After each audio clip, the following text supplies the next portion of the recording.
नमस्कार, बहुत स्वागत है आपका इंडिया लीगल हमारे इस खास कार्यक्रम में। मैं हूँ राजश्री आपके साथ और हम और आप तमाम जो भारतवासी हैं या दुनिया का हर एक व्यक्ति है, उसे अगर कुछ भी दुनिया में जानना होता है तो जाहिर सी बात है कि वो सहारा लेता है मीडिया का। लेकिन ख़बरों को हम तक पहुंचाने वाला मीडिया अब एक नया अवतार में सबके सामने है। जी हाँ, ख़बरों को लोगों तक पहुंचाने का जरिया बनने वाला मीडिया अब खुद एक ख़बर बन गया है।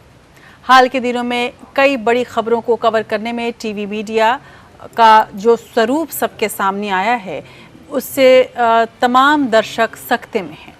टेलीविज़न न्यूज़ अब मीडिया ट्रायल, सनसनीखेज पत्रकारिता का एक ऐसा अभिन्न हिस्सा बन गया है जिसमें सच क्या है, झूठ क्या है, ये समझना मुश्किल हो गया है।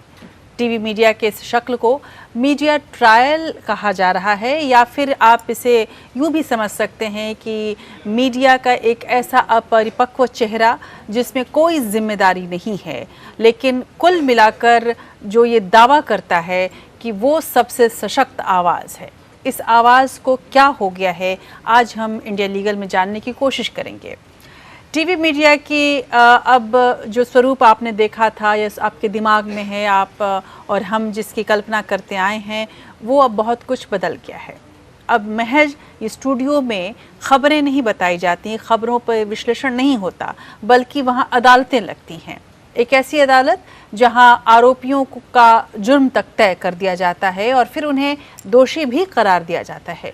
हाल के दिनों में यदि आप कुछ खास मामले उठाएं तो आपको मीडिया का ये बिगड़ा हुआ चेहरा सबसे स्पष्ट तौर पर दिखता है। विशेषकर सुशांत सिंह राजपूत के आत्महत्या का मामला हो या फिर हाथरस कांड का मामला हो, यहाँ तक कि मॉब लिंचिंग जैसे मामलों पर भी मीडिया ने जैसे, विशेषकर टेलीविज़न मीडिया ने जैसे गैर जिम्मेदाराना पत्रकारिता की है, उससे ये स्पष्ट हो रहा है कि तमाम ऐसे मामले रहे जिसमें मीडिया ट्रायल किया गया और इन मामलों में जुडिशरी तक को नहीं छोड़ा गया, अदालतों को भी घसीटा गया, जजों के भी नाम उछाले गए, कईयों को दोषी बता दिया गया।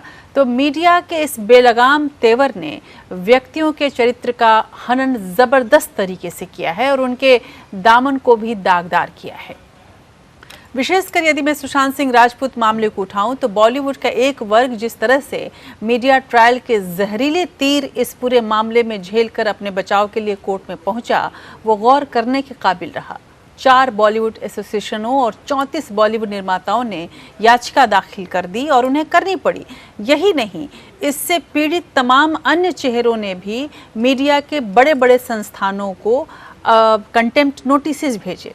याचिका में ये कहा कि बॉलीवुड के खिलाफ गैर जिम्मेदाराना और अपमानजनक टिप्पणी किया जा रहा है, जिससे रोकना बहुत ज़रूरी है।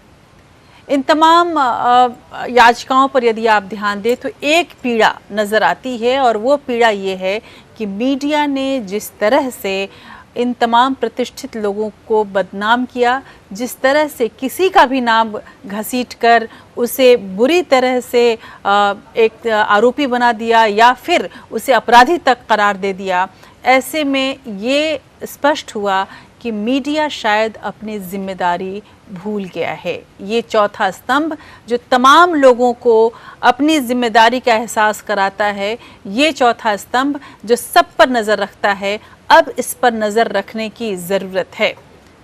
हम इसी लिए आज इस कार्यक्रम को आपके सामने लेकर आए हैं और अभी की स्थिति आप देखें तो जिस तरह से मीडिया सामाजिक नज़रिया बना रहा है, बदल रहा है और अपने बचाव के लिए अच्छे वकील तक नहीं मिल पाते हैं उन लोगों को जिन पर आरोप मीडिया लगा देती है। आप समझ सकते हैं कि और यदि कोई वकील खड़ा भी होता है तो मीडिया उस वकील की भी खबर लेने लगती है।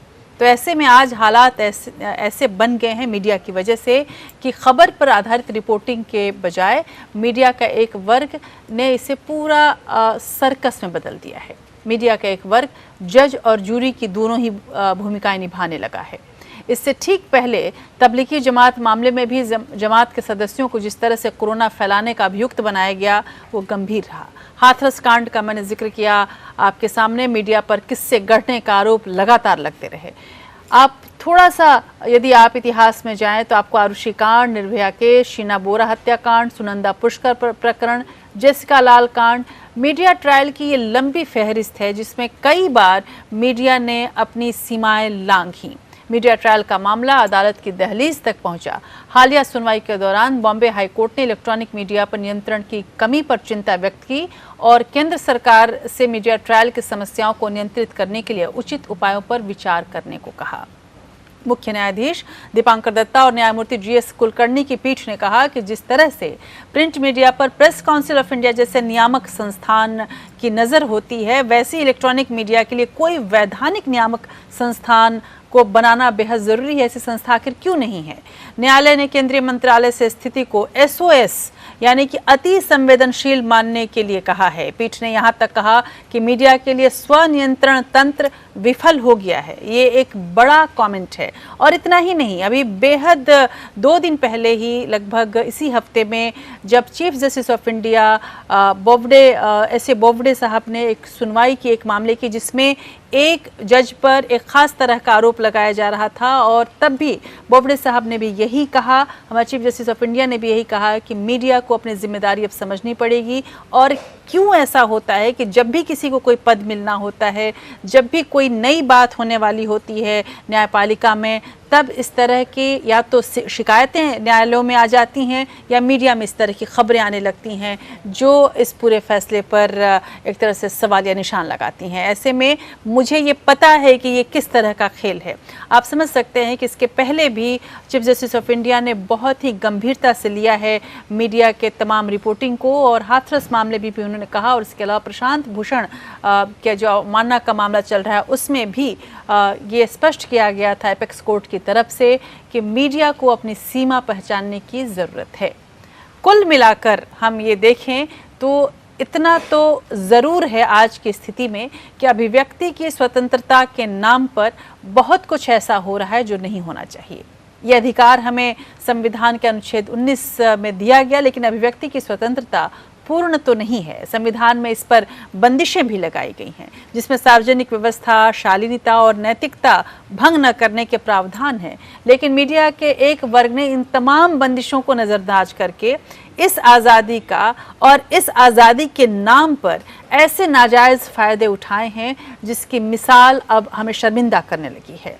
खबरों को तोड़ मरोड़ कर पेश करने के सिलसिले का दायरा बढ़ता जा रहा है। खबरों से चलकर ये प्रोग्राम पर भी अपनी परछाई डाल चुका है। हाल के दिनों में एक टीवी चैनल पर एक वर्ग संबंधित पक्षपाती प्रोग्राम तक बनाया गया। मामला जब सुप्रीम कोर्ट पहुंचा तो अदालत को कहना पड़ा कि चैनल ने प्रोग्राम कोड का उल्लंघन किया है। ऐसे में केंद्र सरकार को टीवी चैनल के खिलाफ नोटिस जारी करनी पड़ी। ऐसे तो हालात हैं और ऐसे हालात आप जब देखेंगे तो जाहिर सी बात है कि हमारे और आपके मन में एक सवाल उठेगा कि प्रेस की आज़ादी आखिर कहाँ तक? प्रेस की आज़ादी क्या संवैधानिक मूल्यों के से समझौता करने तक हमें चाहिए, या इन दोनों के बीच की कश्मकश ऐसी है कि अब नया रास्ता निकालना ज़रूरी है? सवाल ये भी है कि क्या कहीं ना कहीं सरकार भी मीडिया ट्रायल के प्रति ढुलमुल रवैया अपना रही है? क्या मीडिया ट्रायल और पक्षपाती रिपोर्टिंग में हम भेद करना भूल गए हैं और इसके लिए ज़रूरी है कि टीवी मीडिया को सेल्फ रेगुलेशन की सख्त आवश्यकता दिखाई जाए और दी जाए? स्वनियंत्रण न होने की स्थिति में क्या सरकार मीडिया पर अपना शिकंजा कस सकती है? ये भी एक डर है। वैसे मीडिया ट्रायल का एक पक्ष ये भी है कि पुलिस अगर अपनी जांच में कोताही करती है तो सतर्क मीडिया अपने स्तर पर खोजी पत्रकारिता करके सबूतों और गवाहों को सामने रखती है। लेकिन ये वो पक्ष है जो आजकल कम दिखाई देता है और जांच एजेंसियों को अपने काम के सही तरीके से अंजाम देने के लिए बाध्य करने वाली मीडिया अब खुद ही जांच के घेरे में आ गई है। और तमाम ये डायमेंशंस हैं, तमाम ये वो अलग अलग रूप हैं, तमाम ये वो अलग अलग सवाल हैं जहां पर मीडिया ट्रायल के बहाने हमें उंगली रखने की ज़रूरत है, हमें उसके जवाब ढूंढने की ज़रूरत है। और इसीलिए आज हम ये कार्यक्रम लेकर आए हैं। गौरतलब है कि APN एक ऐसा चैनल है जहां पर हमने कभी भी, हमारा टैगलाइन है खबर है तो दिखेगी। खबर में उसके पीछे यदि जब तक आधार नहीं होता है तब तक हम खबर नहीं दिखाते हैं। और इस पर हमें गर्व है कि हमारे दर्शक भी हमारे साथ रहे और हम कभी भी किसी नंबर के रेस में पड़कर कुछ भी खबर दिखाने से हमेशा बाज आते रहे और आगे भी आते रहेंगे। इसके अलावा हम अपने दर्शकों को इस बात की ताकीद ज़रूर करवाना चाहेंगे कि यदि आप सही खबरें देखना चाहते हैं तो ज़रूरी है कि आप इस बेलगाम मीडिया पर लगाम लगाएं। और आज आपके हाथ में वो ताकत है कि यदि कहीं कुछ गलत दिख रहा है तो आप तुरंत उस पर अपना कमेंट, अपनी टिप्पणी, अपनी मांग रख सकते हैं कि इस तरह की पत्रकारिता हमें नहीं चाहिए। हालांकि यहीं पर सोशल मीडिया पर भी तमाम सवाल उठते हैं, इसलिए हर एक व्यक्ति का जिम्मेदार होना ज़रूरी है। अभी मैं आपको एक रिपोर्ट दिखाऊंगी। इस रिपोर्ट के बहाने आप ये समझ पाएंगे कि आखिर आज की मीडिया की स्थिति क्या है। इसमें जो भी क्लिप्स हम दिखा रहे हैं आपको, जो भी बाइट्स हम आपको सुना रहे हैं, कुछ ख़ास चैनलों के क्लिप्स भी इसमें हैं।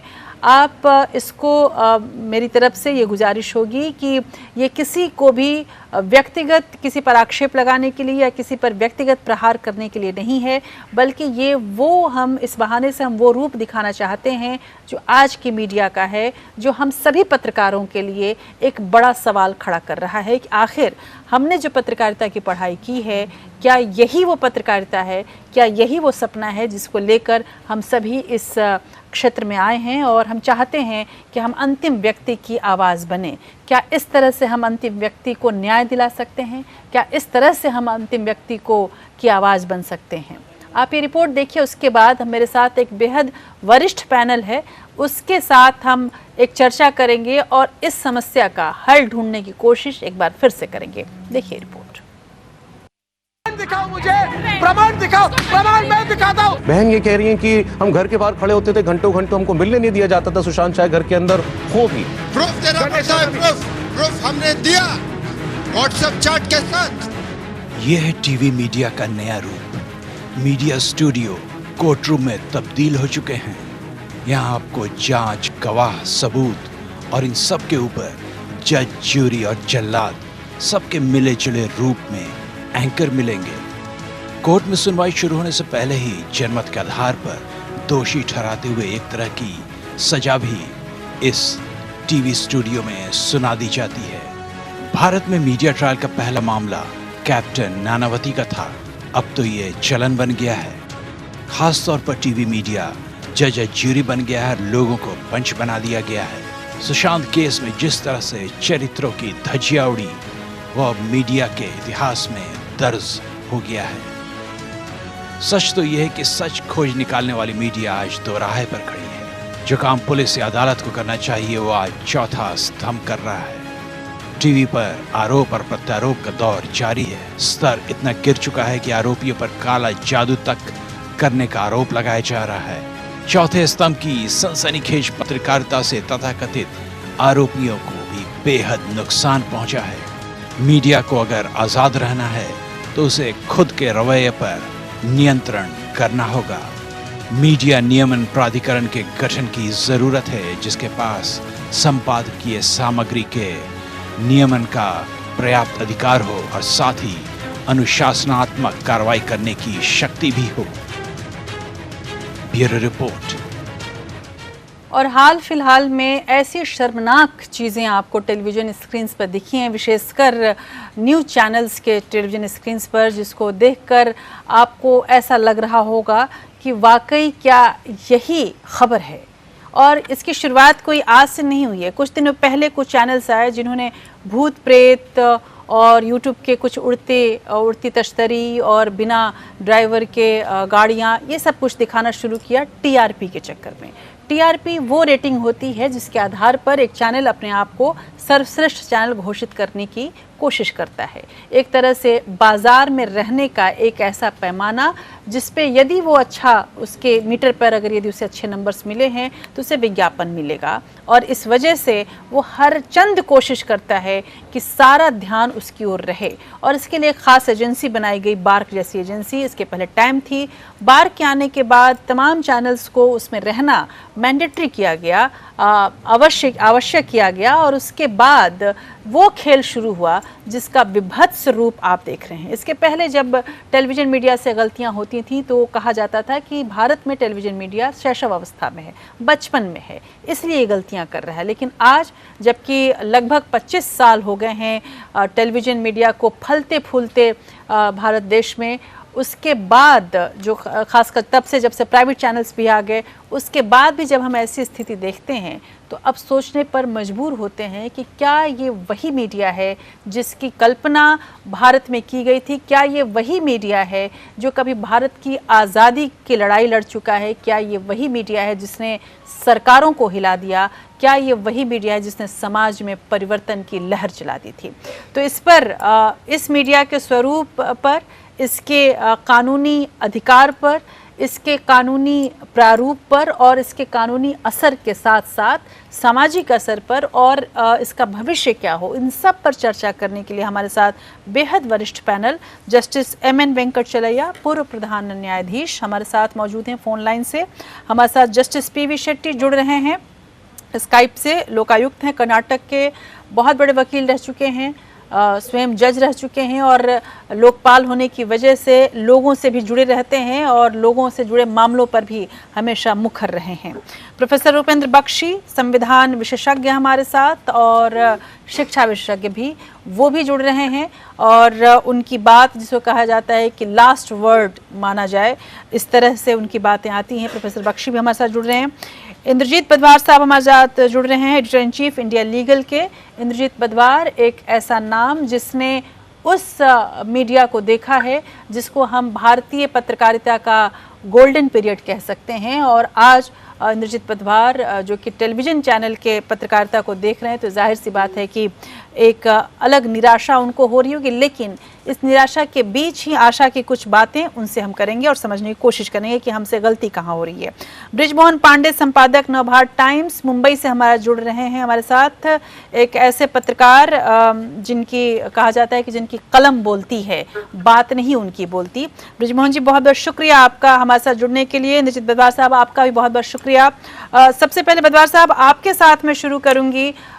जो रूप आप लोगों ने देखा था, जिस कल्पना के साथ आप अमेरिका से भारत की दुनिया में आए और यहाँ की पत्रकारिता को नए स्तर तक ले जाने की कोशिश आप लोगों ने शुरू की, आज ये स्थिति देखकर आपकी पहली प्रतिक्रिया क्या होती है? राशि, सबसे पहले तो मैं आपको झुक के धन्यवाद दूंगा कि ऐसे लोगों के साथ मुझे आपने बिठा दिया जैसे बख्शी साहब हैं और वेंकटचलैया साहब हैं, और इनके सामने तो हम लोग कुछ नहीं है, इनसे हम सीखे। बेशक उम्र आसपास इतनी ज्यादा उम्र का फर्क नहीं हो, बट ये भी समझिए कि हमारे आध्यात्मिक अध्यापक रह चुके हैं और इनसे हम लोग काफी प्रेरणा पाते हैं। और देखिए, जब मैं यहाँ पर आया था बाहर से, वहाँ पर 22 साल मैंने पत्रकारिता की थी और हमें बेसिकली फंडामेंटल सिखाए जाते थे वहाँ पर, क्योंकि अमेरिका जो है, जो फ्री प्रेस की एक क्रेडल, एक फ्री प्रेस की जन्मभूमि मानी जाती है। मैं फ्री प्रेस का ये मतलब नहीं था, वहाँ पर हमें कभी ये सिखाया नहीं गया, ना तो हमने कभी प्रैक्टिस किया कि जो हमें जिम्मेदारी मिली है उसका हम किसी प्रकार से दुरुपयोग करें।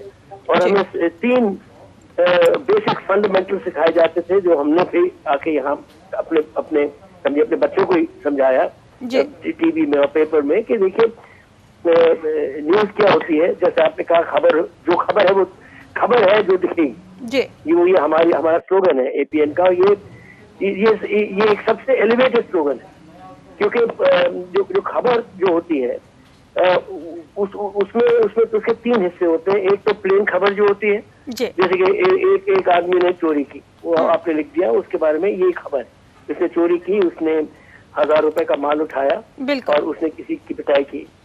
और दूसरी होती है विश्लेषण कि ये आदमी चोर क्यों बना, तो क्या हुआ उसके साथ और इसका बैकग्राउंड क्या था। तीसरा होता है एडिटोरियल, इस चोर को सख्त से सख्त सजा मिलनी चाहिए या ऐसे छोड़ देना चाहिए क्योंकि इसकी उम्र कम थी, एक्सेट्रा एक्सेट्रा।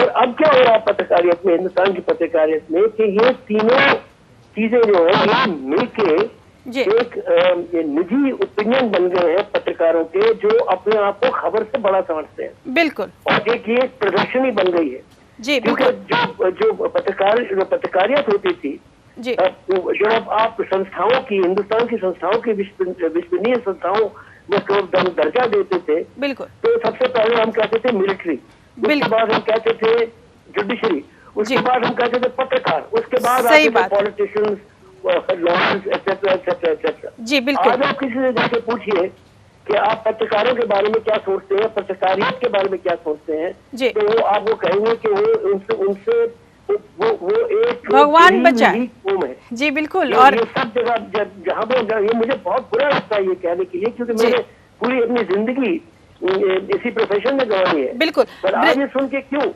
बिल्कुल। क्या एक पत्रकार जो है अब ये न्यूज में पार्टिसिपेंट बन गया है। जी बिल्कुल। और यही चिंता का विषय भी है। बुधवार साहब, मैं बृजमोहन पांडे जी के पास जाऊंगी। नवभारत के मुंबई से हमारे साथ जुड़ रहे हैं, नवभारत के संपादक हैं बृजमोहन जी। इसके पहले कि मैं जस्टिस वेंकट चलैया से पूछूं, लेकिन आपसे मेरा ये पहला सवाल होगा कि जैसा कि बुधवार साहब ने भी बोला कि चिंता होती है और समझ में ही नहीं आता कि क्या यही पत्रकारिता है और जो हमने सीखा था क्या वो गलत था।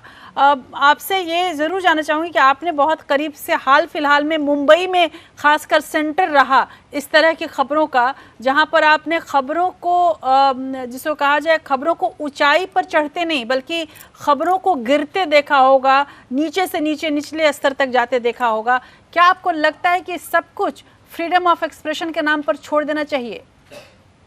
मैडम, पहले तो मैं आपको धन्यवाद देता हूं कि बहुत ही गंभीर विषय पर आपने ये डिबेट रखा है और हम तो पत्रकार हैं, हमारे पैनल में बहुत बड़े बड़े संविधान के जानकार लोग बैठे हैं।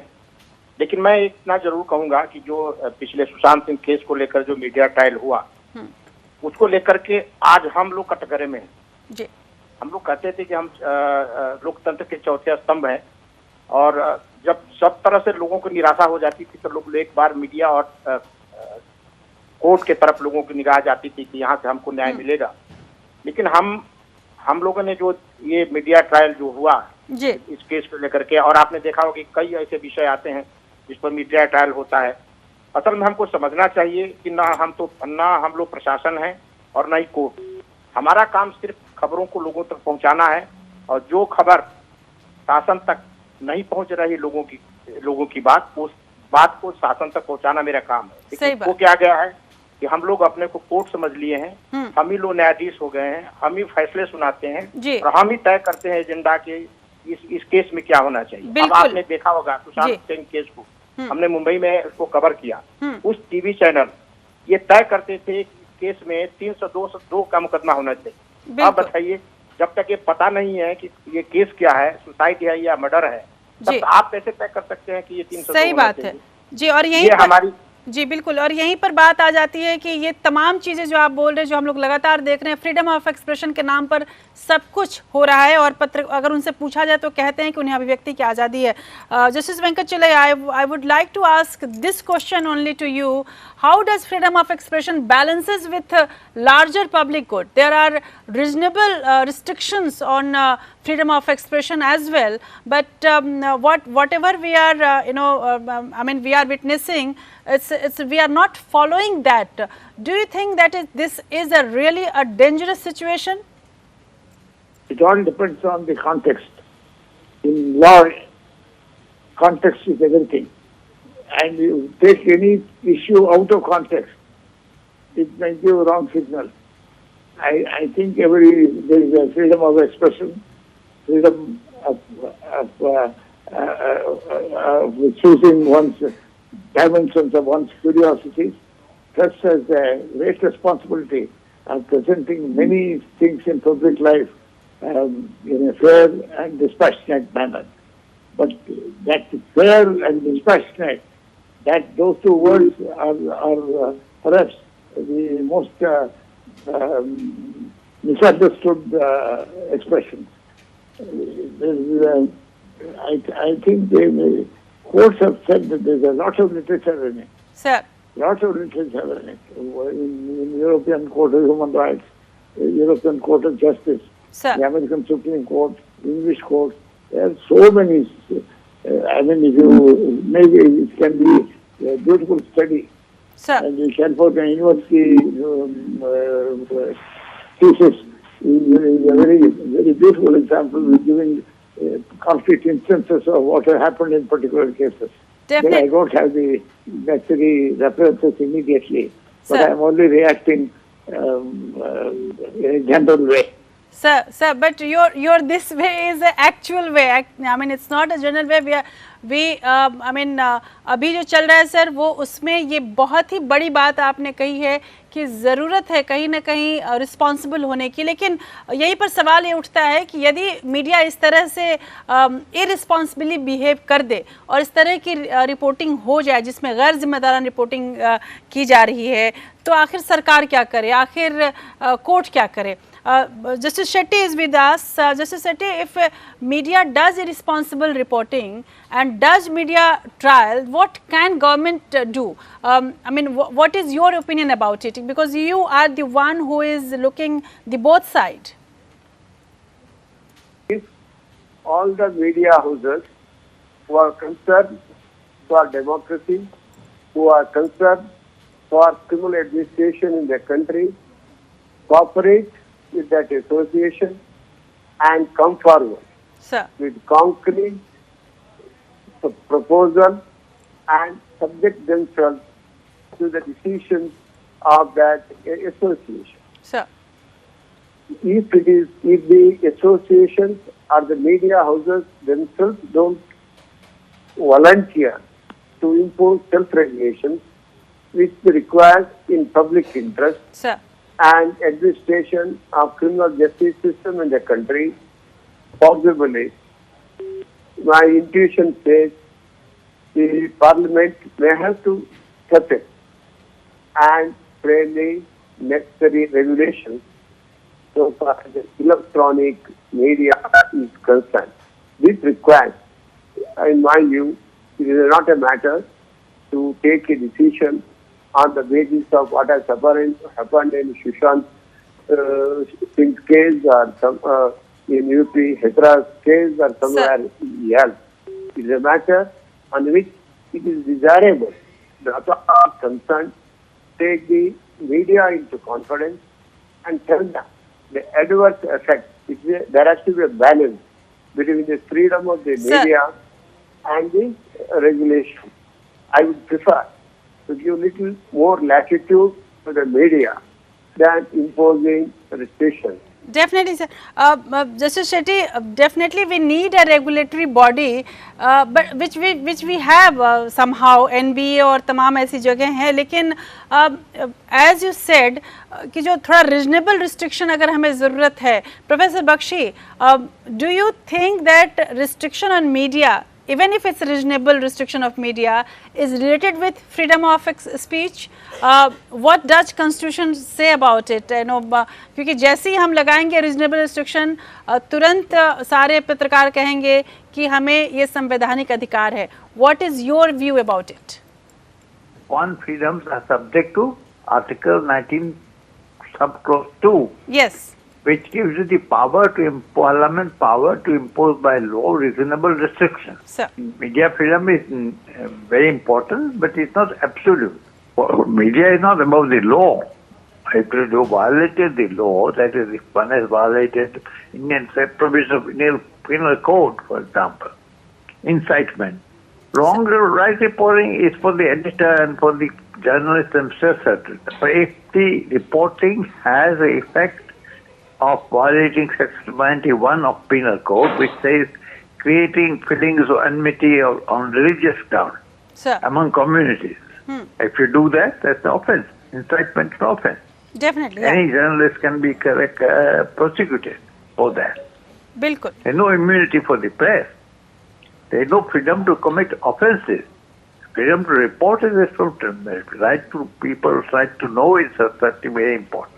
And media plays a very important part. Bilkul. But media cannot commit offenses. It's a prohibited act, it's a prohibited by the penal code. Bilkul. They cannot say lynch such person because we think he should be lynched. Sir, yeah. Thank you so much sir, you be with us. एक छोटा सा break लेंगे, इसके बाद बदवार साहब के पास जाएंगे और ब्रिजमोहन जी के पास भी, और ये उनसे जानने की कोशिश करेंगे। जैसा कि बख्शी साहब ने कहा कि फ्रीडम ऑफ एक्सप्रेशन ज़रूर है, आपको फ्रीडम ऑफ स्पीच है, आप ज़रूर दीजिए, लेकिन मीडिया को ऐसी इम्यूनिटी नहीं मिली है कि आप कुछ भी करें और उसके बाद भी आपके खिलाफ कोई कार्रवाई नहीं होगी।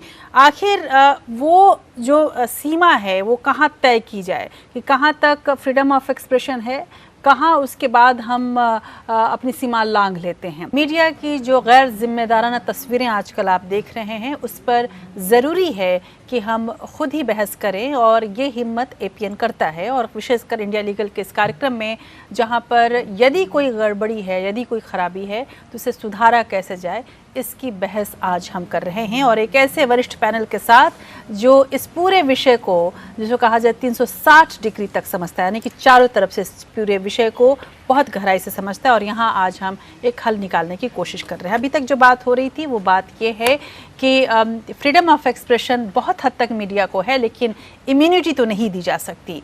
जो आज की स्थिति है उसमें ये समझना बेहद ज़रूरी है कि आखिर अभिव्यक्ति की स्वतंत्रता कहाँ तक। यही सवाल हमारा आपसे होगा, जैसे माफ़ कीजिएगा बदवार साहब, आपसे ये हमारा सवाल होगा कि अभिव्यक्ति की स्वतंत्रता हम कहाँ तक दें। सबसे पहले तो मैं कहना चाहूँगा, आपका कहना बिल्कुल सही है, इम्यूनिटी तो कभी होनी नहीं चाहिए। कोई ऐसा इंसान नहीं है जो हमारे संविधान के नीचे रहता है जिसको किसी भी तरह की इम्यूनिटी या इम्प्यूनिटी हो।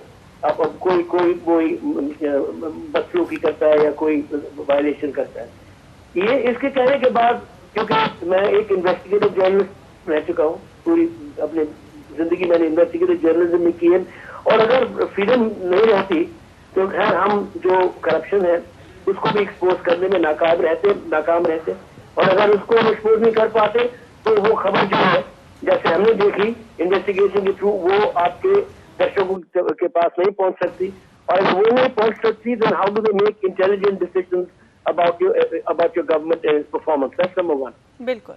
Number two, मैं गवर्नमेंट हस्तक्षेप के खिलाफ हूँ, क्योंकि हमारे पास इनफ लॉज हैं। जैसे कि अमेरिका में जो फर्स्ट अमेंडमेंट है वो बहुत ही स्ट्रिक्ट लॉ है। वो फर्स्ट अमेंडमेंट सिंपली कहता है Congress shall make no law to abridge freedom of the press, और इसका मतलब ये नहीं कि चेक्स एंड बैलेंसेस नहीं है, वहाँ पर है, वहाँ पर बहुत स्ट्रॉन्ग लाइबल लॉज भी हैं जो आपको लटका सकते हैं, सालों लटका सकते हैं अगर आपने कोई बुरी खबर छापी है। और दूसरी बात वहाँ पर है जो यहाँ पर लोग समझते नहीं है कि खासकर जो इलेक्ट्रॉनिक मीडिया जो आया है, वो जो एयरवेव्स है उसके मालिक पब्लिक है। Airwaves belong to the public, there are public resource, इसको आप अब्यूज नहीं कर सकते, क्योंकि जब आप ब्रॉडकास्टिंग को आपको लाइसेंस या जो भी कुछ मिलता है वो आपको ट्रस्टीशिप में मिलता है कि आप you will broadcast basically in the interest of the public, you will show issues of controversial importance, but at the same time you will show a great amount of fairness doctrine जिसे कहते हैं, two sides to the same story. आप ठीक है, आप objective नहीं हो सकते, हम कोई ऑब्जेक्टिव नहीं हो सकता, क्योंकि हम सब इंडिविजुअल्स, हम सब इंसान हैं, और हमारे इंसान की कोई ना कोई बायस होती है, पर उस बायस को आपको पिघल जाना चाहिए। बिल्कुल। और हमारे कॉन्स्टिट्यूशन में जो आर्टिकल जो बख्शी साहब ने कहा था 19/2, उस पर एक पाबंदी, कुछ पाबंदियां लगाई गई है कि आपको कितनी फ्रीडम होगी। फ्रीडम ऑफ एक्सप्रेशन है, बिल्कुल, बट अगर वो फ्रीडम ऑफ एक्सप्रेशन, जैसे आप कहते हैं ना कि जहां पर मेरा नाक शुरू होता है, आपकी फिस्ट वहां बंद हो जाती है, वहां तक आपकी फिस्ट नहीं आ सकती। अगर मेरा नाक तक आपकी फिस्ट आए तो आप बंद भी हो सकते हैं जेल में।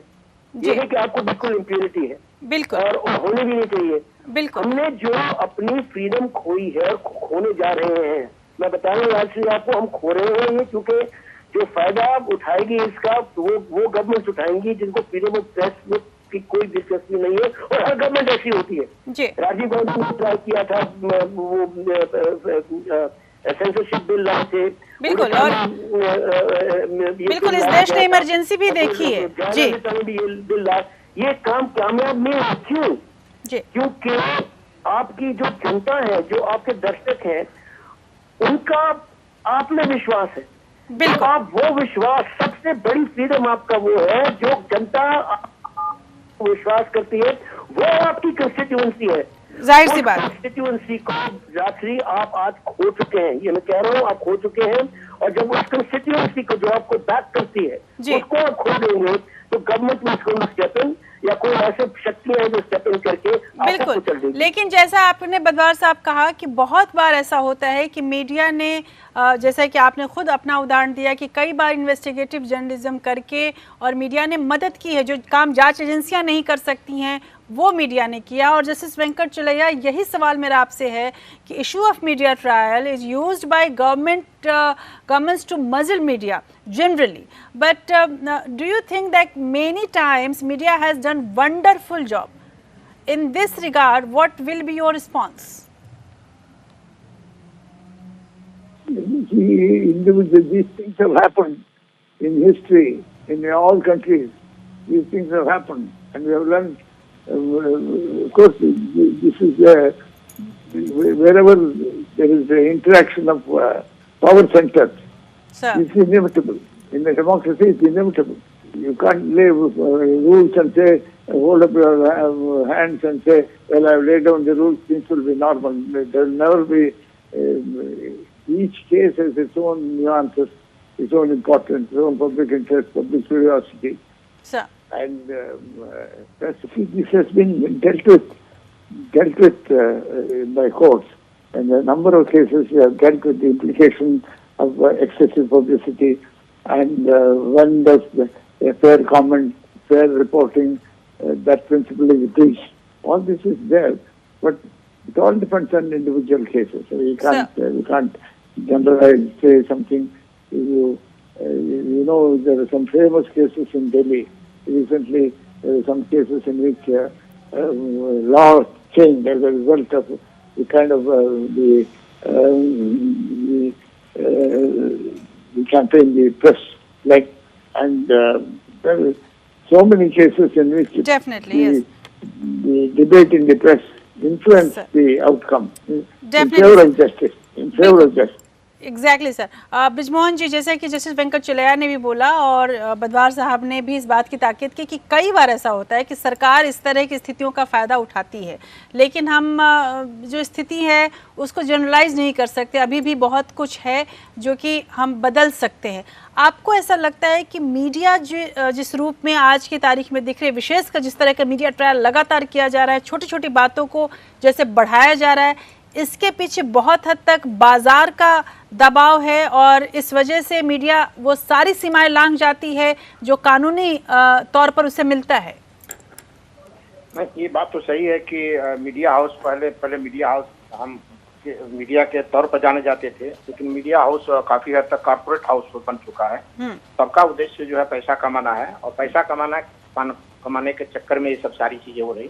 लेकिन फिर भी हमको अपनी भूमिका को भूलना नहीं चाहिए कि हमारी भूमिका क्या है। बात सही है, बिल्कुल सर ने कहा कि बहुत सारी चीजें, बहुत केसेज ऐसे आए हैं कि पत्रकारिता में, जर्नलिज्म में, इन्वेस्टिगेटिंग जर्नलिज्म करके बहुत करप्शन को और बहुत सारी चीजों को बाहर निकाला है और सरकार पर दबाव बनाकर एक्शन लेना पड़ा है। लेकिन सवाल ये है कि हमारा रोल इतना ही है कि हम इन्वेस्टिगेशन करके उस चीज को बाहर लाएं। सजा देना और न देना ये सरकार और कोर्ट का काम है। लेकिन मीडिया अपनी भूमिका बदल करके, अभी आपने देखा कि बॉम्बे हाई कोर्ट और सुप्रीम कोर्ट ने भी इस पर टिप्पणी की कि अभिव्यक्ति की आजादी के नाम पर हम कुछ भी नहीं कर सकते। बिल्कुल, क्योंकि आप जिसको आप अटैक कर रहे हो, सामने वाले व्यक्ति, भारतीय संविधान में हर आदमी को अपना अपना अधिकार दिया। मीडिया के पास अभिव्यक्ति की आजादी का अधिकार है, लेकिन जनता के पास भी अधिकार है कि बिना अपराध किए या बिना निर्दोष साबित किए किसी को आप अपराधी साबित करना या निर्दोष साबित करना, ये भी बहुत गलत है। आप नहीं तय कर सकते कि हम ये आदमी निर्दोष है या अपराधी। ये काम कोर्ट और प्रशासन का है। प्रशासन इन्वेस्टिगेशन करेगा, कोर्ट उसका फैसला लेगी। लेकिन मीडिया क्या है, मीडिया हर कदम आगे बढ़ करके तय करता है कौन अपराधी है और कौन जो है ये हमारी भूमिका को बदलना चाहिए। और जब तक हम नहीं बदल, एक मैं और आप बहुत महत्वपूर्ण बताना चाहूंगा कि बहुत दिनों से सरकार ऐसी चल रही है कि सरकार का कंट्रोल होना चाहिए। हम इस तरह का अवसर दे रहे हैं, इस तरह का चीज करेंगे तो जनमानस में ऐसा मैसेज जा रहा है कि मीडिया अनकंट्रोल हो रहा है, सरकार को कंट्रोल करना चाहिए। और बिल्कुल इस तरफ सरकार का कदम बिल्कुल बढ़ा। और यहीं पर जस्टिस पीवी शेट्टी से मेरा सवाल होगा, जिन्होंने अभी समझाया था हमें कि किस तरह से हम अपने आप को रेगुलेट कर सकते हैं। But justice Shetty, as you have seen that our all panelist is saying the same thing, in this situation any government can took advantage of this situation, or especially the situation of the media. Do you think in this regard is there a need of media to self regulate itself, or maybe a regulatory authority which one government can give? What will be your suggestion? Self-imposed regulation by the media is a very welcome situation, but it must be made more effective and functional and purposeful. That can be done if all the media houses who are concerned for democracy, who are concerned for criminal administration in the country, cooperate with that association and come forward with concrete proposal and subject themselves to the decisions of that association.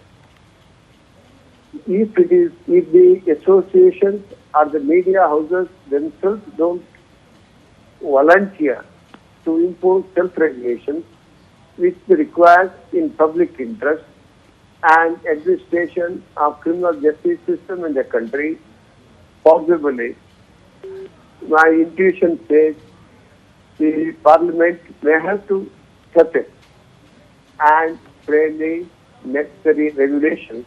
Possibly, my personal view, it may not be in the interest of the democratic form of government and transparency in the state administration. बिल्कुल। बुधवार साहब, आपने देखा कि कैसे justice PV Shetty ने बोला कि अगर हम सभी मिल जाएं और मिलकर कुछ ऐसा सेल्फ रेगुलेटरी अथॉरिटी बना सकें तो शायद ये स्थिति से हम इस स्थिति से बच सकते हैं।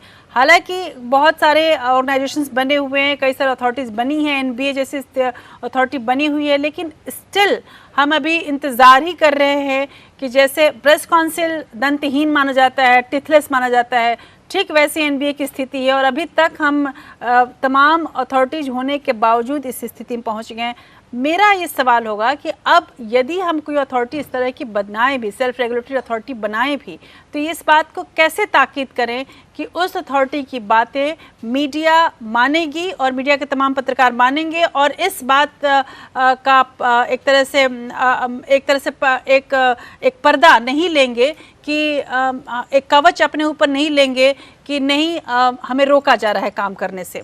बुधवार सर, ये बहुत ही अहम सवाल है और ये सब पत्रकारों को जो आपने जो कहा है इसको बहुत गहरे रूप में इसको सोचना चाहिए, क्योंकि हम इसकी शुरुआत यही है कि हम लोग जो है जो इस टाइम जो प्रेस जो है इन्वेस्टिगेटिव जर्नलिज्म छोड़ी वो अलग बात है, वो एक जांच होती है जिसमें हम हर सोर्स से, हर किस्म से, हर आदमी से बात करते हैं, हर सोर्स में जाते हैं, डॉक्यूमेंट्स में जाते हैं और उसके बहुत दिनों बाद हम कोई स्टोरी निकालते हैं। आजकल एक बात छेड़ना चाहता हूँ, इसके बाद आपका जवाब मैं सीधा दूंगा कि आजकल हमारी जो जर्नलिस्ट हमारे कम्युनिटी के अंदर भी थोड़ा बहुत जो करप्शन, थोड़ा बहुत नहीं काफी करप्शन बैठा हुआ है, उसमें हमारी एक प्रक्रिया ये हो गई कि हम लोगों को टारगेट कर लेते हैं और पहले से आप टारगेट कर लीजिए लोगों को और फिर ये बात फैला दीजिए कि इस टारगेट के पीछे हम लोग जा रहे हैं, इसकी हम जांच कर रहे हैं, इसको कहते हैं इन्वेस्टिगेटिव जर्नलिज्म। बिल्कुल, और लोगों को पता चल जाता है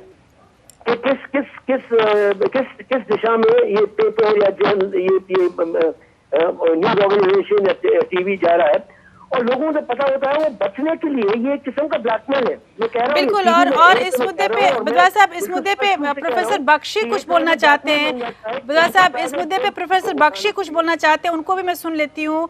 professor Bakshi, do you think that as Budhwar साहब सेड दैट्स कि हम टारगेट करके आजकल रिपोर्टिंग कर रहे हैं और बहुत हद तक ये भी साबित हुआ है कि ये टारगेट इसलिए किया जाता है कि these opinions matters to judges. Do you think that the opinion of media is so much important and judges also got influenced by this, or how can judges overlook it? No, it's a very sensitive matter. My life and liberty depends on what the decision is.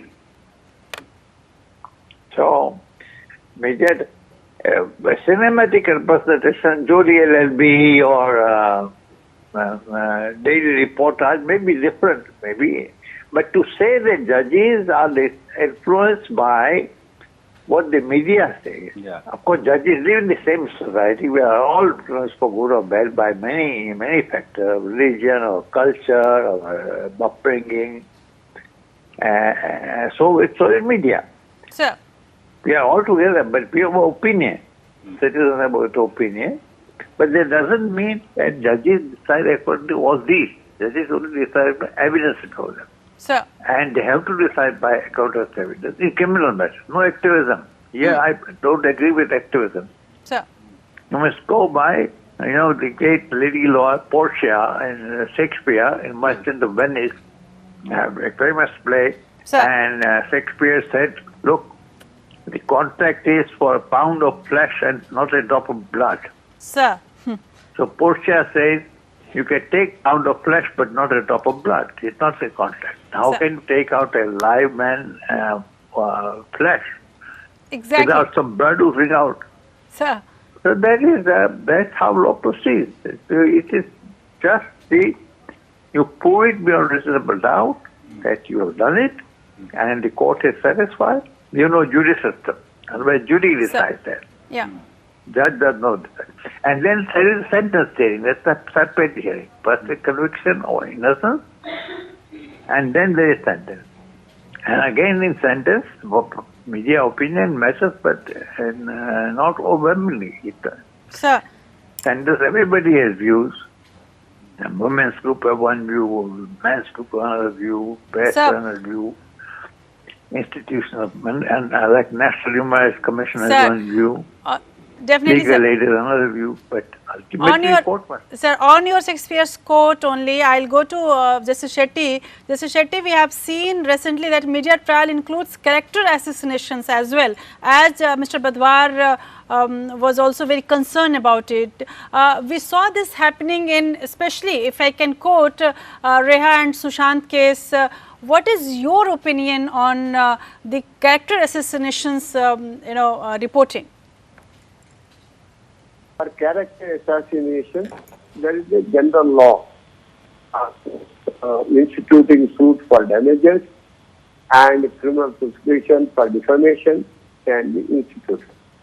Unfortunately, because of the lengthy court proceedings, many people suffer character assassination in pain and distress that is not good for the society. Sir. Therefore, possibly, the lawmakers can think of a special court, just where the Supreme Court has directed to dispose. Sir Badwar sir, जो आपने सुना होगा, जैसे शेट्टी को भी और उपेंद्र बख्शी जी को भी आपने सुना, और एक जो आपने बात उठाई कि अभी ऐसा चल रहा है मीडिया कि हम टारगेट बनाते हैं और फिर उसके ऊपर हम उसको अपराधी या देवता या शैतान साबित करते हैं।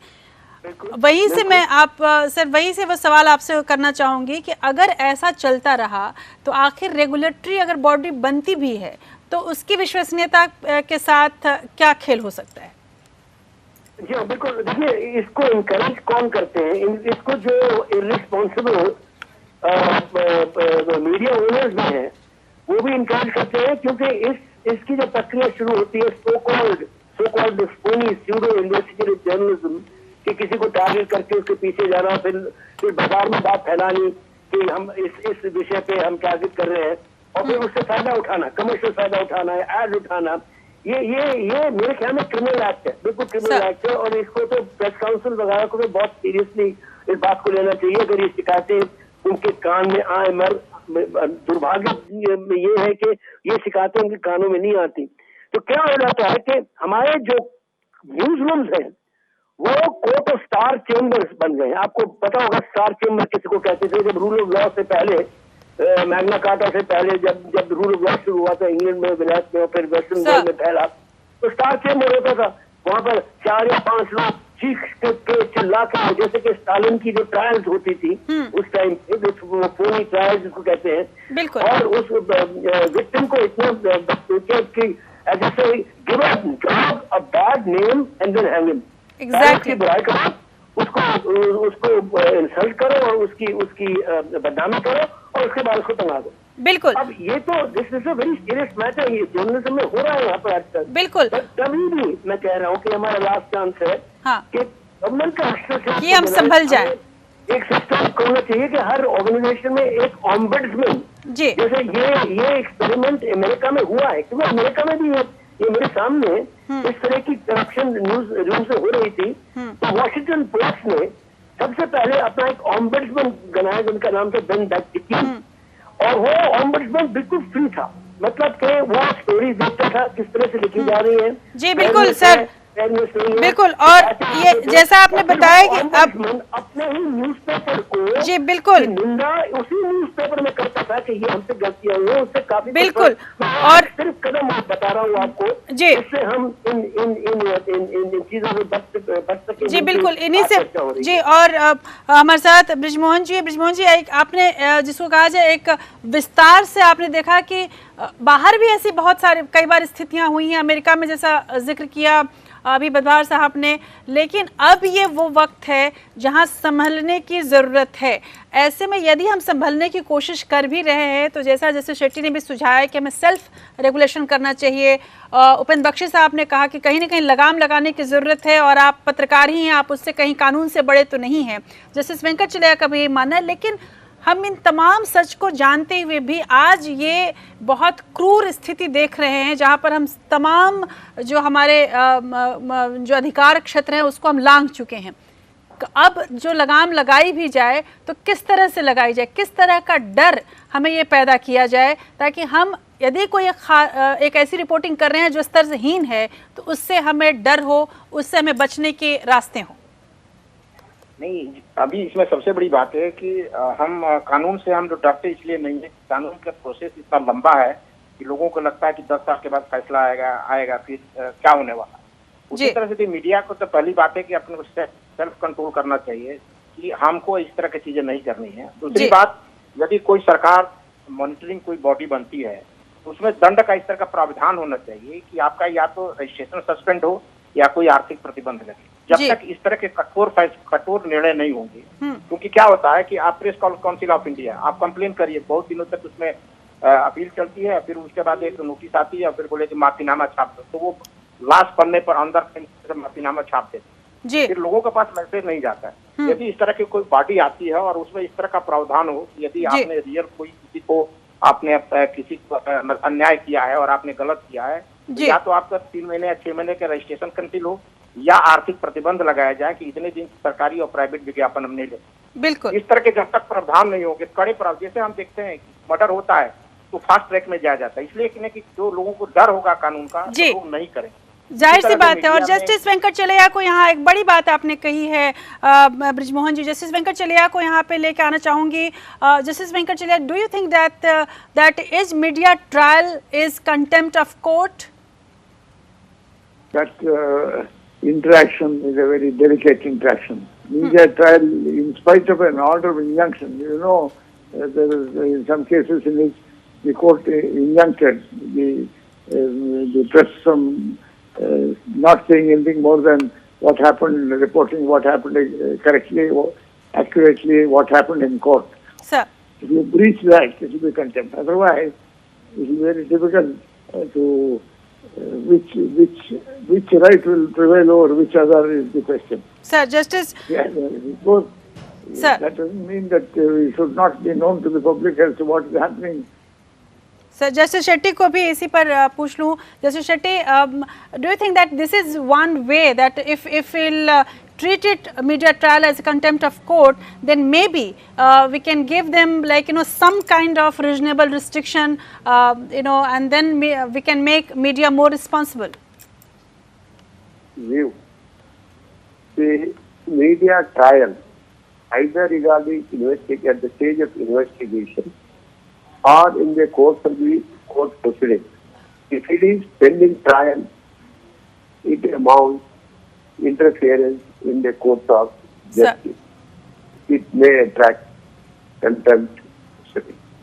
In a contempt proceeding, and apart from that, the constitutional court, that is the High Court and the Supreme Court, in exercise their power under Article 226.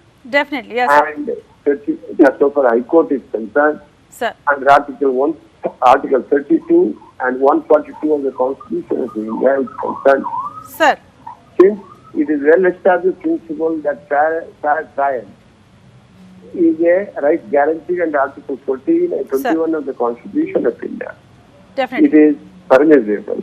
Possibly it is desirable that the Constitution Court should lay down the guidelines with regard to the only limited with regard to the media trial, either the investigation, pending investigation. Sir thank you so much sir. अभी वक्त बहुत कम है और एक बड़ा विषय है, इसको हालांकि इसको हमें समझने की कोशिश की और इसमें तमाम जो हमारे पैनलिस्टों ने कहा कि एक ज़रूरी है कि अब ये सही वक्त है और या कहा जाए कि अब हम उस जगह पे पहुंच चुके हैं जहां पर अब हमें अपने ऊपर बंधन लगाने की, थोड़ी सी बंधन लगाने की, जिम्मेदारी की बंधन लगाने की ज़रूरत है। और आज की तारीख में यदि इन पत्रकारों को देखा जाए तो ये पत्रकार अभी तक सभी दर्शकों के मन में या पाठकों के मन में रहनुमा की तरह रहे हैं और चूँकि ये रहनुमा माने जाते रहे हैं और नए रास्ते दिखाते रहे हैं। अभी तक ऐसी पत्रकारिता भी हमने देखी है जिससे हमारा सीना गर्व से फूल जाता है और हमारा मस्तक ऊंचा हो जाता है। ऐसी रहनुमाओं के अदाओं पे हम फिदा होते आए हैं, लेकिन अब जो रहनुमा हैं उनकी अदाओं पे यदि हम फिदा हुए तो बकौल दुष्यंत हमें कहना होगा कि रहनुमाओं की अदाओं पे फिदा है दुनिया, इस बहकती हुई दुनिया को संभालो यारो, कैसे आकाश में सुराख नहीं हो सकता, एक पत्थर तो तबीयत से उछालो यारो। स्थिति बदल सकती है, ज़रूरत है एक विल पावर की, ज़रूरत है एक ऐसी इच्छा शक्ति की कि हम ये मान के चलें कि ये मीडिया केवल उन लोगों की नहीं है जो इस क्षेत्र में काम करते हैं, बल्कि उन सभी की है जो इसे देखते हैं, जो इसे मानते हैं, जो इसे पढ़ते हैं, जो इसे समझते हैं। इसलिए दर्शकों की भी उतनी ही जिम्मेदारी है कि वो मीडिया को ज़्यादा से ज़्यादा जिम्मेदार बनाएं, ऐसी खबरों से बचें जिसमें उन्हें मसाला दिखता हो। मीडिया एक गंभीर विषय है, मीडिया और पत्रकारिता एक गंभीर विषय है जो समाज को सुधारने के लिए, समाज की स्थिति को अच्छी बनाने के लिए की जानी चाहिए, न कि तमाशा बनाने के लिए। एपीएन की तरफ से हम आपको ताकीद करते हैं कि आपको ऐसी पत्रकारिता हमारे चैनल पर देखने को मिलती आई है और आगे भी दिखने को मिलेगी। यदि कहीं कोई भी हमारा कर्मचारी, कोई भी हमारा कुलीग, कोई भी हमारा पत्रकार आपकी कसौटी पर खरा नहीं उतरे तो आप सीधे हमें अपनी बात पहुंचा सकते हैं और आपकी बात पर हम गौर ही नहीं करेंगे बल्कि अमल करेंगे। इस बात का हम आपको पूरा आश्वासन देते हैं। अपने तमाम पैनलिस्टों को, अपने तमाम मेहमानों को बहुत बहुत धन्यवाद और एक बार फिर से हम आपको इस बात की गुजारिश करेंगे कि आप ऐसी पत्रकारिता ज़रूर देखें, पढ़ें, सुने, सराहें जो वाकई पत्रकारिता है और ऐसी पत्रकारिता की ज़रूर निंदा करें जो आज के तारीख में हमें शर्मिंदा कर रही है, जो हमें कानूनी दायरों से निकालकर एक ऐसी दुनिया में पहुंचा रही है जो दुनिया महज विवादों की है, महज एक दूसरे पर आरोप लगाकर कुछ ख़ास पैसे बटोरने की है। इंडिया लीगल में आज बस इतना ही। अगले हफ्ते फिर से हम आपके सामने हाजिर होंगे एक नए विषय के साथ। आज बस इतना ही। नमस्कार।